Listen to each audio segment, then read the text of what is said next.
Welcome to Grand Sumo Breakdown, the unofficial sumo podcast for official sumo fans.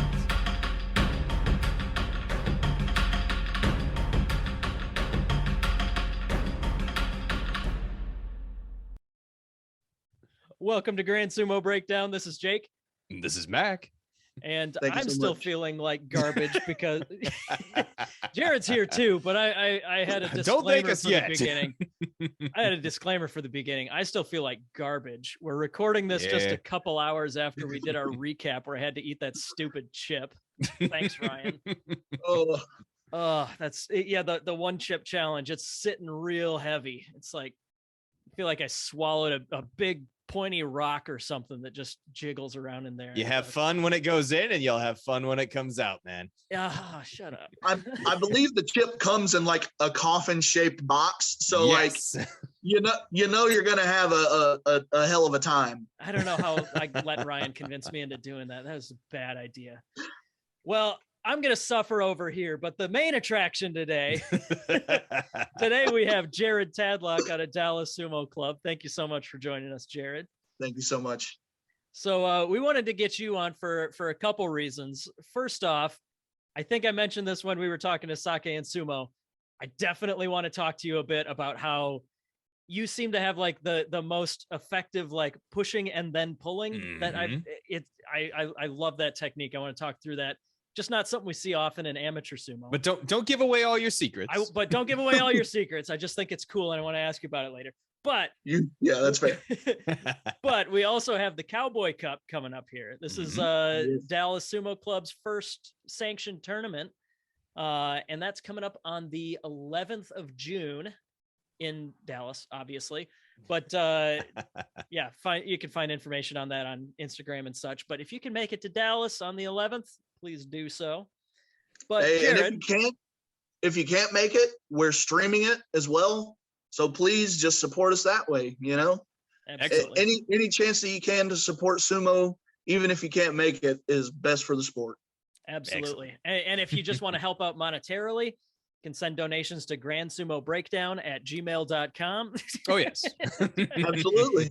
just send, credit card information, all that junk, we'll take care of it from there. No big deal. Obviously kidding. Please don't send us money. But Jared, as one of the founding members of Dallas Sumo Club, why don't we just start there? Why don't you tell us how Dallas went from no sumo clubs like a year and a half ago, and now one of the most professionally marketed, widespread, you guys have been Newspapers, on the news. Yeah, online articles, interviews. Tell us about that journey. You guys have exploded. How'd that start, and how'd you get into the whole thing? So it's been very surreal for all of us in the club as well. So I don't want it to seem like, oh, we're exactly where we thought we would be at this point in time. We had no freaking idea that it was going to go this way.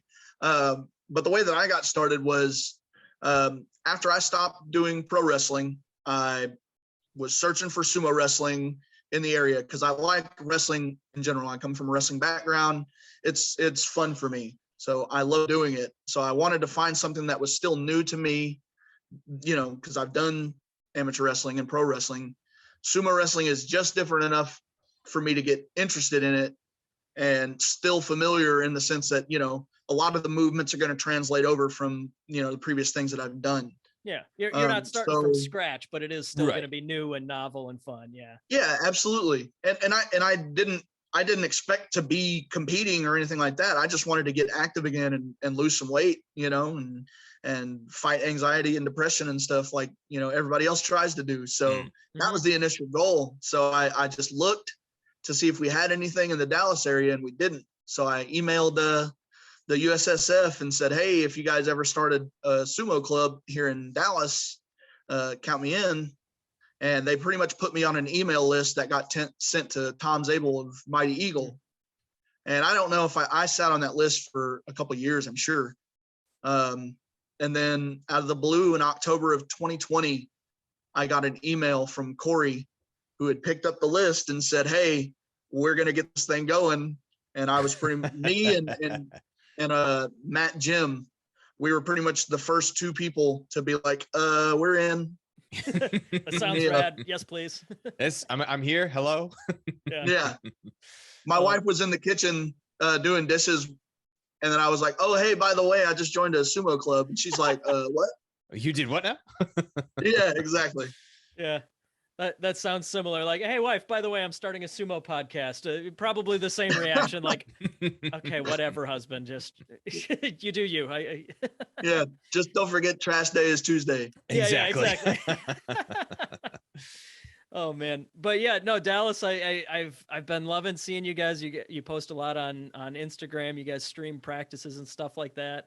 So yeah, by all means, if anybody who has not been exposed to the Dallas Sumo Club, make sure to check them out on social media. But you personally, Jared, I'm not going to let that one fly. You mentioned pro wrestling. I was gonna bring it up if you did, Yeah. Jake.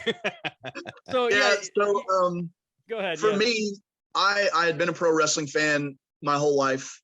It was one of the only things that I ever wanted to do as a kid. So like when you get the questions like, what do you want to be when you grow up? It was like, for me, it was like pro wrestler was number one. And then it was like, you know, an astronaut or whatever, a police officer or whatever. Like everything was like secondary to the pro wrestler part. Right. So huge fan ever since I was growing up, and I wrestled in high school. And then right after high school, like literally I was still in high school when I started training for pro wrestling, since I knew that that was kind of the direction that I wanted to go, to at least try it. So I went in, I think I started in 2006 or so. And then I went off and on for about a decade. Who was your inspiration then for pro wrestling? Like, who was the one that said, this guy right here, I want to be him? Okay, so there's a little bit of different answers for that now, because I was involved in wrestling. Mm-hmm. Initially, it was the big colorful guys, you know, guys like Ultimate Warrior, guys like Hulk Hogan. Those were the dudes that I looked at, you know, because they were these larger than life characters, and I was like, yeah, that's what I want to do. But then you got these other guys that I would see, you know, as I'm growing up, who just kind of like changed the landscape of what wrestling was to me. And it was like, you know, guys like Razor Ramon, guys like Shawn Michaels, you know, those dudes were the guys that I started to gravitate to before ever getting into wrestling. Sure. Guys that have more than like a one sentence description of what their character is, right? Right. Absolutely. Yeah. Oh man. So like when you were wrestling, what was your gimmick? Did you have anything consistent, or did you just like do whatever? Did you tear off the get on shirt? Did you show? have the face paint? Did you have sweet chin music ready to go? Piping up that band. Ironically and terribly for me, it was like I was the generic German bad guy for a long time. I came out with the big German flag. Yeah, so we went that route. It wasn't really my idea, but you know, the guy who created it, the foreign heel, basically. So I ran with that for a long period of time, but then I didn't get out super duper far. But a lot of the places that I wrestled frequently, eventually I become more established there. So like I went away from having to be a character, and they would just kind of know who you were. Yeah. That's pretty cool. What was your finishing move? It changed over the years. So I did like an inverted. It was like an inverted unprettier Christian's finish. Okay. I did like a reverse one of that, where instead of grabbing him from behind, I would grab him in a double overhook from the front, and then we would spin out and drop back. But my favorite one at the favorite one at the end that I was doing was basically the Razor's Edge. Oh, okay. Nice. It's very simple, always looks pretty. So I'm a Tombstone fan. I'm a Tombstone fan with rest in peace. But I'm an Undertaker guy. I have loved Undertaker since I was a kid. He was amazing. Yeah. That move particularly is very difficult though for me, because I'm kind of a shorter dude. So like I'll get in there with dudes who are taller. So when I would go to lift them for a tombstone or something like that, it would be a little bit difficult. Yeah. If they're that much taller than you, you don't want to do that kneel move and like crunch them. Oh, exactly. Yeah. We've all seen how that goes. Yeah. Yeah. No kidding. I imagine, like protection from injury is especially big when it's just like your weekend hobby, right? 100%, 1000%. and you kind of have to have that same mentality with sumo. You know what I mean? Like, Yeah. Oh yeah. we're not professionals. You know what I mean? Like we train and we got to go to jobs the next day or the same day. Mhm. So it's important that we're not just smashing each other's heads in and breaking each other's necks, because we got things we got to do. Exactly. You tear an ACL, you snap an ankle, or you pull something majorly, and it's like, I miss work now. Yeah, we're talking about surgeries, like real life surgeries. Mhm. So like these are things that have to come secondary to things like sumo. So we try to avoid all those as much as we can, but Yeah. things No, do makes happen. sense. Absolutely makes sense. Yeah, it's not like it's nobody's livelihood to win this tournament, right? So, Absolutely. yeah. But yeah, so you got your start after Tom Zabel, like many people in Texas. Tom Sensei Zabel Tom. got you hooked up with somebody to get you started. But yeah, over the course of the last year and a half, roughly, you guys have been to a lot of shows. You guys have had some success. I was curious because I finally almost got my data up to date. I think I have most of your like actual tournament matches here, and it's really fun to see like red, green, Green, and then all of a sudden recently it's green. Yep. Like you Well, I mean, you guys know how sumo goes, though. Like, it could be green right now, but in a month it could be red again. That's true. That's true. You could have another tournament like the Ebbs and Ozeki this time. Yeah, but like the first time that we saw you, you went 0-2 at nationals last year. Yep. Tough time getting started, what have you. And then the most recent tournament, you went undefeated in your weight class. So, And the classic. in the Texas Classic. So yeah, it's clearly working for you just fine. How have you felt that you've improved? Like what like basic staying in shape for wrestling. You had like the basic grappling experience, but how has it changed for you as far as the training, how you feel about how you wrestle and such? So for me, even like when I went 0-2 in nationals, I was in the process of cutting a tremendous amount of weight. Like when we started, when we had our first practice, I think I weighed 325 pounds. Oh wow. So I basically was like, well, if I'm going to actually start competing in this stuff, like I need to start taking training and stuff like that serious again. So, I started I lost a lot of weight the wrong way. And I'm still trying to figure out that balance now, because like, yeah, sure. I lost all that weight for nationals. Like I went from 325 to 250 for nationals from January to June, but at what cost? I went out there. I felt weak. I felt depleted. I didn't feel like I was doing anything that I felt comfortable doing as a wrestler. And so that's been the difference. So like I started going to the gym, like, actually strength training, actually, the sumo techniques and stuff like that, it's kind of translated from what I'm used to doing. So it's still familiar to me. Now it's just a matter of tweaking certain things, hand positioning, body positioning, having certain legs certain ways, and using that stuff to my advantage. Are there certain workouts that you find are more beneficial? Like you said, as you're hitting the gym, just you say squats or benching, or like in the crossover between wrestling, are there certain exercises that you find to be really beneficial that have upped your game? Now that I'm doing sumo wrestling, it's super duper important for me to hit legs. Unfortunately, everybody hates leg day, but yes. like it's so important. Like I can tell a physical difference between my leg strength now and my leg strength a year ago. You know what I mean? When I first got into the gym, I could barely like leg press like 175 pounds before I'm like, I feel like I'm about to blow out a knee doing this. Yep. So, and now I'm at a much different number. So it's no secrets. It's all just legs and shoulders and back, like chest and back, a lot of pushing, pulling movements. And that's the stuff that I think about when I'm doing these things at the gym. I'm like, okay, if I'm doing a leg press and I'm just doing it like a traditional leg press where both my feet are straight up, that's not going to help me much. So I have to like get them sideways, the angles for sumo and stuff like that. And I have to think about short explosions and controlled breathing and things like that. So yeah, right on. Yeah, one of the things that I notice when I watch you wrestle is that that aforementioned timing for doing like pulling techniques and stuff like that. Is that something that you train for, or is that something that you just kind of like to feel out in the match? I'm so you guys were like no secrets or whatever, but no sorry, secrets. Jake, damn it. It's either pushing or pulling for the most part. That's the secret. Gotcha. Knowing when to push, knowing when to pull. For me, I'm a very reactionary wrestler. Okay. So like that's where I enjoy the wrestling aspect. I don't feel, and I've talked to Tom and I've talked to Justin, mainly Justin, about, my starts of the matches.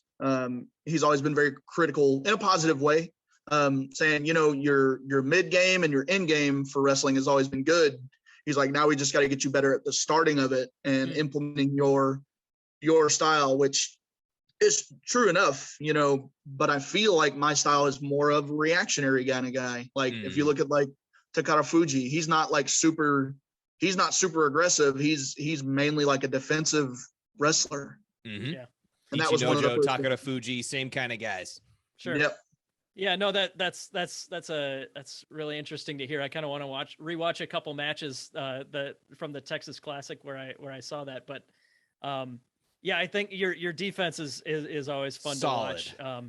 And I can't remember exactly how I phrased it when we were talking to Sake and Sumo, but like one of the things I really think is interesting is when I watch you, you look like a pro sumo wrestler, like it. I don't know. I'm struggling with how to phrase it, but you kind of like it. You got that feel with like you keep a low stance. You got good balance. The presence. Left, you right, have the presence of a pro. It's fun to watch, but I did notice, you let the other guy get you on the back foot at the beginning sometimes, don't you? But his defense is solid when you see him. Because they're driving, they're coming into you, and you're like, okay, I got this. And it's easier for me to figure these things out on the fly as opposed to coming in and having like, if I go in with a set game plan and then, I'm like, oh, I'm going to initially I'm going to immediately get like an uate on him, and then everything goes out the window, and then I'm just scrambling. Then what? I'm like, Jose pulls a Henka and you go flying. It's like, yeah, exactly. Now what? Yeah, great. That's so, what I read. So better yet to clear your mind and let the match happen and intuit. Absolutely. I gotcha. No, that's funny. Yeah. So what we got coming up here in just a couple of weeks, we got this Cowboy Cup. Why don't you tell us a little bit about how that's going? What we're planning for, what to expect as a spectator or something? Man, so this is our first tournament, and from the beginning, we've talked about running our own tournaments and all these things that we want to do. Of course, we're amateur sumo wrestlers, you know what I mean? We don't have the funding that, pros do and things like that. If we can get all the cool bells and whistles, we would love that. But for us, for now, until we can do something on that scale, it's going to be, getting people involved, having people that are within the community come out and, get to know people, get to shake hands and find new faces in sumo and just make those contacts. Cause that's been the coolest part about the sumo journey, is making all these contacts and seeing all these people. So we want to get all these people together and spending time with each other. Because if they do that and then we have a great tournament and there's a good turnout for it, it's that could only be great for the sport. Yeah, next one will just be that much bigger. Absolutely. To that point, you had started with 4. I wanted to kind of bring it back to the club itself. You had started with 4, but after a year and a half of everything that you guys have been doing, you're up to what, 10, 15? And I think you'll find that fluctuates from club to club. You know what I mean? Like talking to a lot of other clubs, they have dudes who just kind of filter in, filter out. And we've talked about it. We have real life outside of this. So sometimes you won't be able to do sumo as often as you would like to. But yeah, we started off with 2, 3, 4 guys, and then sometimes we'll have as many as 15 in a room, and it's wild. So that's awesome. It's been nuts. Those days are the fun days too. I love that you guys in Texas are far enough apart that you got like your own clubs, you know, you got your own distinct stuff going on, but you're close enough that, you know, every now and then you can travel and train with each other at the different clubs and stuff like that. I saw you guys just recently, you guys had a crew out, right? Yeah. There's a club who went to train out with Justin about a year ago. They did like a little seminar with him, and then they came back, and they run a gym full time, so they can't, you know, take the time to come to our gym to train with us because, you know, that's their livelihood. They've got to stay over there and do all that. So Corey and the boys strapped up and went out there, had a little dojo action going, and it was great. I wish I could have been there, but unfortunately I was working. Bummer. I thought it was really funny a couple of weeks ago. Like sometimes when we're just like, when we got like podcast stuff or whatever, if we're just sitting around on Sundays, I love seeing you guys will be streaming practice or maybe Dark Circle or something like that. Did I see like a week or two ago, you guys had Dark Circle up there, and I think they brought Ari along, and Siggy was wrestling against her too? Yeah. We had a Degeko, I want to say about a month ago. And that was super duper cool. Like they all drove up to us. We had practice, you know, Siggy got in there. She did great. Especially because she doesn't ever do it. She doesn't ever get in there with anybody her size and wrestle. So that was so cool. I gotta remember to tease Corey a little bit because I knew it was a matter of time until he convinced her to try it out. Yes, absolutely. Well, and you know, we had to work on it, but you know, eventually it was going to happen. I think she knew it was going to happen too. Yeah. But yeah, that was a cool day, man. We all went out to eat afterward, and that's the cool thing about the sumo community in general. It's like everybody's so cool with helping each other out and working with each other. That was one of the biggest differences for me from pro wrestling, where it's a very cutthroat business where somebody's looking to get your spot on the show. So over here, it's in sumo, they want to grow the sport and get everybody better. So it's cool. We always say it's too small to really be petty about it, right? Like it's a small enough community that it has no choice but to be tight because we're all in it for the same fun, weird hobby. So absolutely. And we need each other. We need each other. You know, everybody brings something different to the table, you know, and I'll never ever shortchange Corey. That man is just one of the most talented human beings I've ever met in my entire life. And, you know, anything that I can do to help make things easier for him in the club, I'm down to do it. So networking is perfectly fine. You know, meeting these people, staying tight. Yeah. It's all about. No, that's awesome. So, but besides, you know, like having clubs travel to each other, I'm curious who amongst your Texas guys would be your favorite training partner or somebody that you've got like a little rivalry with? Anybody in particular? I mean, the cool thing for me is that I get to watch the growth of everybody in all the clubs. You know what I mean? Like I come in with a background in wrestling, and I'm you know, I don't like tooting my own horn or anything like that, but at one point I'm the best guy in the room at a certain point, you know, and now that I get to these, you know, we get guys who are never done wrestling before, only done baseball, only done lacrosse, or never done any kind of martial arts. Sure. And now you're watching them become more competitive, and you're watching them get better at doing these techniques, and they actually start to beat you in practices and stuff like that. So it's hard you're becoming a challenge. Yeah, it's hard for me to feel like there's one specific like rivalry thing going when everybody's just consistently getting better. That's awesome. And it's exciting. It's exciting for me that way. Like I love that people are getting better and things are becoming more challenging, because if it's becoming more challenging for me, it's got to be, you know, for them too. Yeah, exactly. Yeah, and I mean, I'm not like trying to stir shit or anything. I just know, like, oh, you're totally trying to stir shit, Jake. You know it. Don't lie. Yeah, you where's the spoon, pal? But no, I just love hearing about that, because there are some guys that will like have a person that is kind of their goal, you know, like a target for somebody. Like, once I can beat that guy, you know, then I'll be, you know, then I'll have arrived, you know, or something like that. It's all just different types of motivation. It's definitely there. I could choose plenty of people, that Yeah. that I've lost to and that beat me. Khalil Collins. Oh, yeah. He's one of the people in our room that I struggled to do anything with that dude. He's another guy and with a lot of athletic background that Oh, yeah. translated And here, right? Yeah. he's hurt 90% of the time. So it's like this man is Yeah, borderline dead, and he's in here throwing me around. He did it today.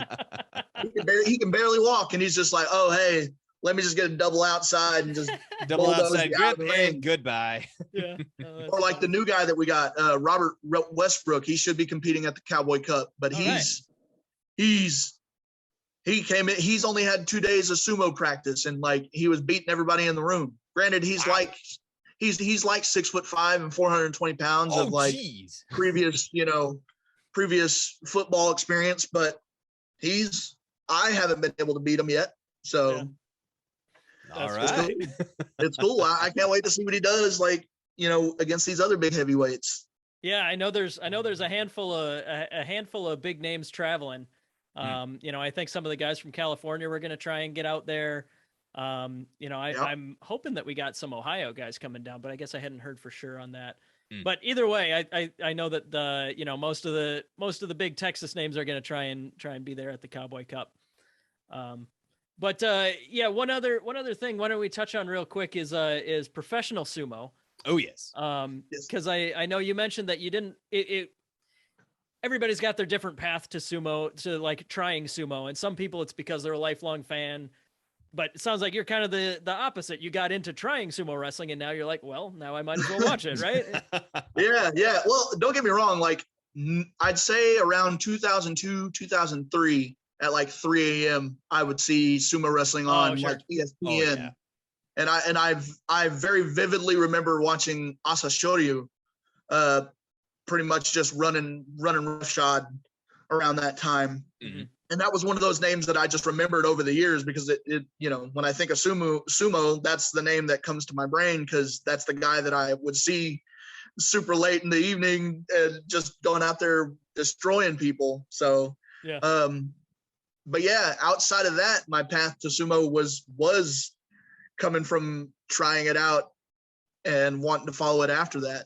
So Any pro sumo wrestlers that you that you want to emulate? Thank you. Jesus, that was the exact tip of my tongue. Emulate. Anybody whose style appeals to you, or somebody that you try to wrestle like?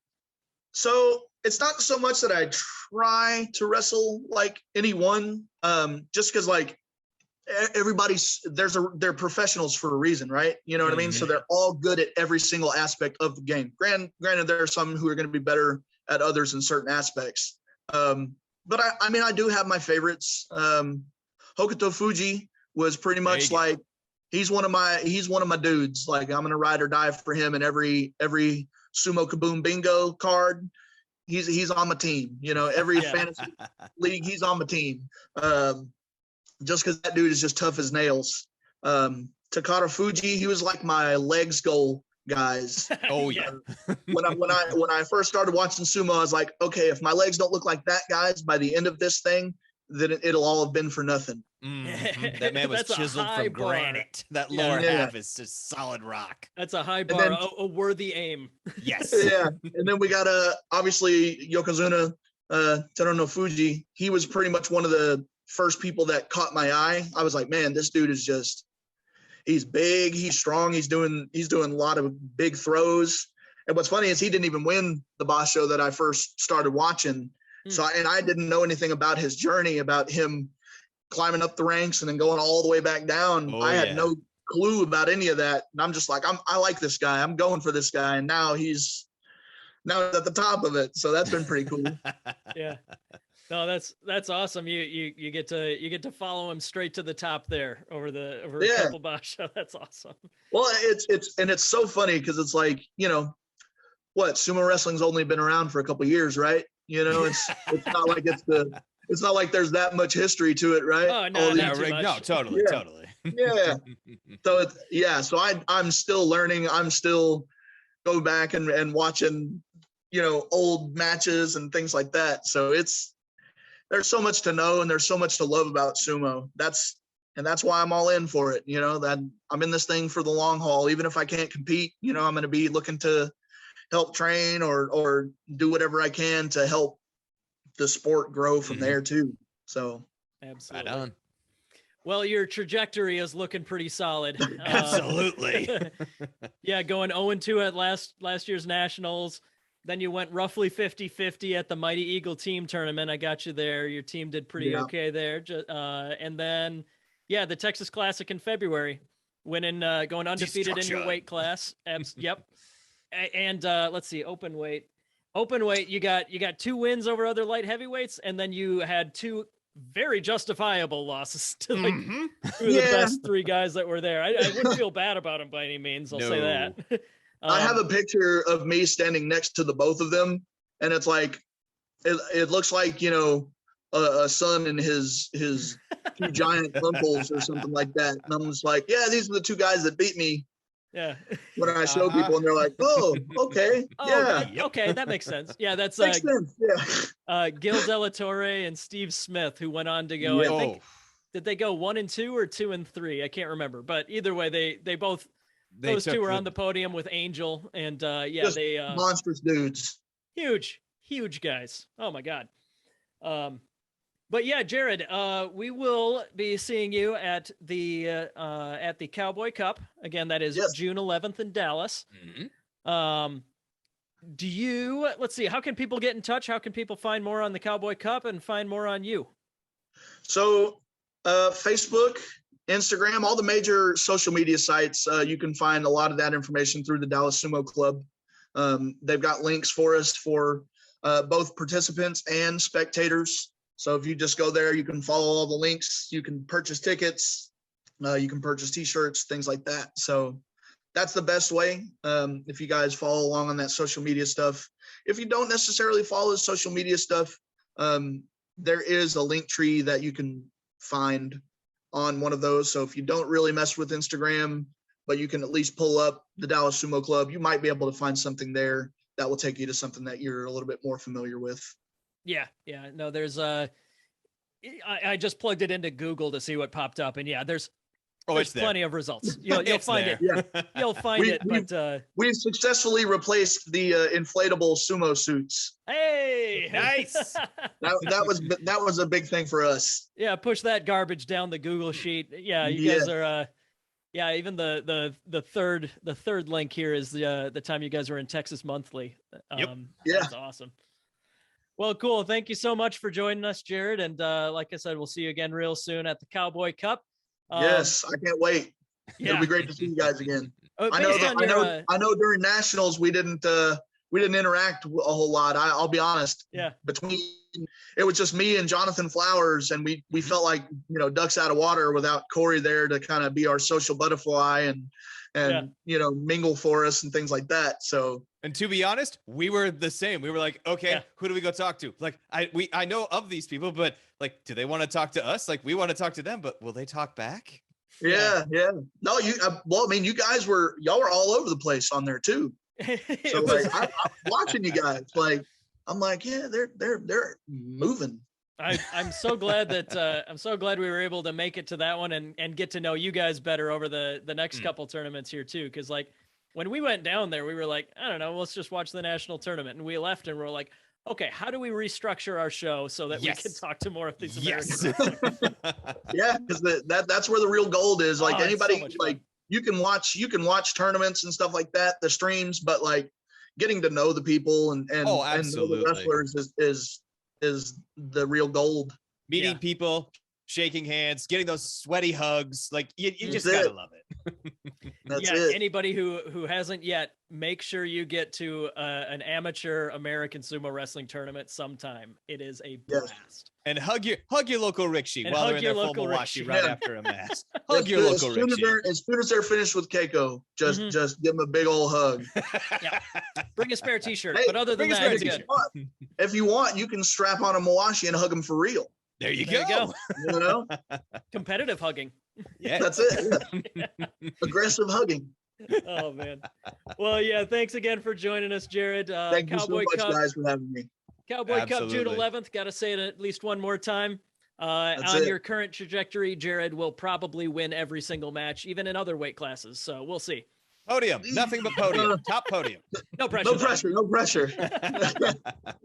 Hey, I'm just trying to go out there and have fun at this point. I know for me in the beginning, I was very focused on like wins and losses and stuff like that. And I'm just like, man, that's it.